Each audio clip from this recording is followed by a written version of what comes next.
Growing old is often painted as a slow fade into irrelevance.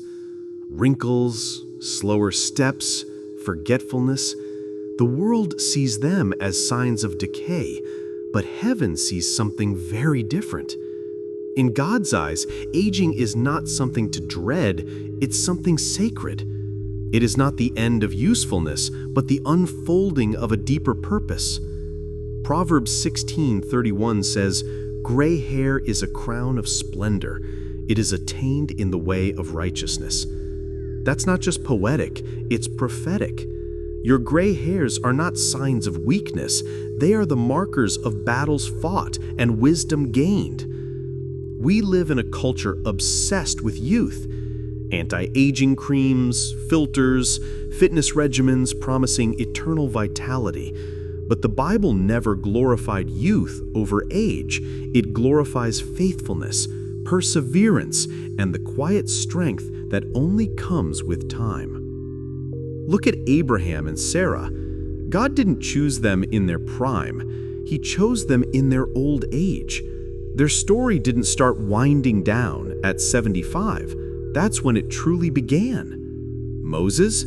He wasn't called to lead Israel until he was 80. The world might have written him off, but God was just getting started. So if you're in your later years and you feel forgotten, overlooked, left behind, hear this. You're not forgotten. You're not past your prime. You're standing in your anointing. Heaven still calls your name. Psalm 92:14 says, "They will still bear fruit in old age. They will stay fresh and green." Aging does not mean you're finished. In fact, some of the sweetest fruit of your life may still be ahead. You've gathered years of laughter and tears, of lessons learned in valleys, of prayers whispered through pain, and that is your oil, your anointing, your testimony. You're not just older, you're deeper, you're richer in grace. I remember my grandmother's hands, worn, wrinkled, strong. They'd folded thousands of loads of laundry, wiped countless tears, held Bibles and broken bread. They didn't look young, but to me, they were holy. They held the stories of a woman who had walked with God for decades and still smiled with peace. Job 12:12 reminds us, "Wisdom is with the aged, and understanding in length of days." You've earned your place at the table, not because of your speed, but because of your faith. You don't need to keep up with the world's pace. You were never meant to. You're walking in a different rhythm now, the sacred rhythm of legacy. Some may ask, what do I have left to give?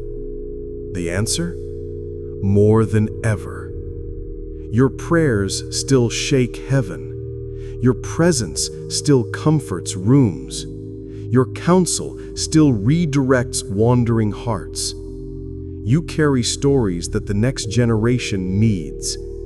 They may scroll endlessly on their phones, but they're searching for wisdom, for truth, for someone who's walked through fire and came out with grace. And that someone is you. Titus 2:2-3 encourages older men and women to be models of faith, love, and self-control. You're not aging into obscurity. You're aging into mentorship, into influence, into purpose that multiplies. Every wrinkle is a line in the book of your testimony. Every scar, a sign that healing is possible. Every year is a gift that not everyone receives, and you are still here for a reason. Ecclesiastes 3 says, "To everything there is a season." Aging is not a mistake. It's a divine design. It's the season where God draws you closer, where distractions fade and clarity rises, where the noise of the world quiets and the whisper of God grows louder.